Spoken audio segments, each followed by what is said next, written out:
Hi good morning friends. ఈరోజు కరకరలాడే crunchy అయిన గ్రీన్ బఠానీ స్నాక్ ఐటెం చూపిస్తాను. నైట్ నానబెట్టుకున్న బఠానీలను కడిగి ఒకసారి మంచినీళ్ళు పోసుకొని బాయిల్డ్ చేసుకుందాము. ఇవి ఇలా బాయిల్డ్ అయ్యేటప్పుడే కొంచెము సోడా వేసుకుందాము, ఉప్పు వేసుకుందాము. ఉప్పు వేసుకోవడం వల్ల బఠానీలు టేస్ట్ బాగుంటాయి. అలాగే కొంచెం సోడా వేసుకుంటున్నాను. అవి కరకరలాడుతూ క్రంచీగా స్మూత్గా తినేటప్పుడు ఈజీగా ఉంటాయనేసి ఇలా వేసుకోవాలి. ఇవి బాయిల్డ్ అవుతున్నాయి. ఇవి కుక్ అయినాయా లేదా చూద్దాం. ఒకసారి కలుపుకుందాము. ఉప్పు సోడా వేసాం కనుక. సోడా వేస్తే ఏంటంటే గుల్ల గుల్లగా వస్తుంది. ఇప్పుడు మనం డీప్ ఫ్రై చేసుకున్నప్పుడు కూడా అవి స్మూత్గా ఉంటాయి తినడానికి.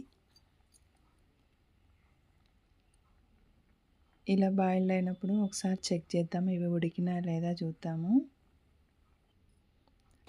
గ్లాస్ వాటర్ హాఫ్ గ్లాస్ అయినాయి. ఇలా కుక్ అయినా లేదా చూద్దాం. ఇంకా కుక్ కాలేదు, కొంచెం సేపు ఉంచుదాము. ఇప్పుడు నీళ్ళన్నీ అబ్జర్వ్ అయినాయి. ఇప్పుడు చూద్దాం ఉడికిందా లేదా కాసేపు అయినాక.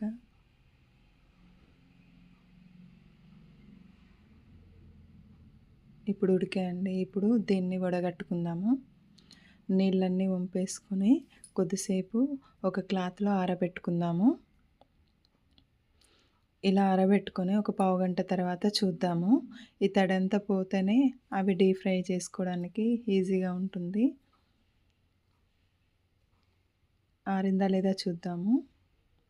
ఆరినాయి, కొంచెం కూడా తడలేదు. ఇప్పుడు డీప్ ఫ్రై చేసుకోవడానికి నూనె పెట్టుకుందాము. నూనె పోసుకొని ఇవి డీప్ ఫ్రై చేద్దాము.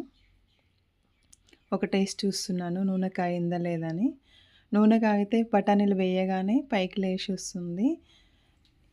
ఇప్పుడు నూనె కాగింది కనుక అన్ని బఠానీలు పోసుకొని వేడి చేసుకుందాము. ఇవి వేగిపోయినాయి, పైకి తేలుతున్నాయి బఠానీలు. మంచిగా కుక్ అయినాయి. క్రంచీ అయిన క్రిస్పీ అయిన బఠానీలు రెడీ అయినాయి. ఇవి తీద్దాము. ఒక టిష్యూ పేపర్లోకి తీసుకుందాము. ఇప్పుడు వీటిని తీసి ఒక పేపర్లోకి వేద్దాం, ఈ ఆయిల్ అబ్జర్వ్ చేసుకోవడానికి. ప్లేట్లోకి వేసుకున్నాను. ఇలా అయిన దాంట్లో కొంచెం కారం వేసుకుందాము తగినంత. ఆల్రెడీ ఉప్పు వేసిన కనుక చూసి వేసుకోవాలి, కొంచెం పడుతుంది ఉప్పు.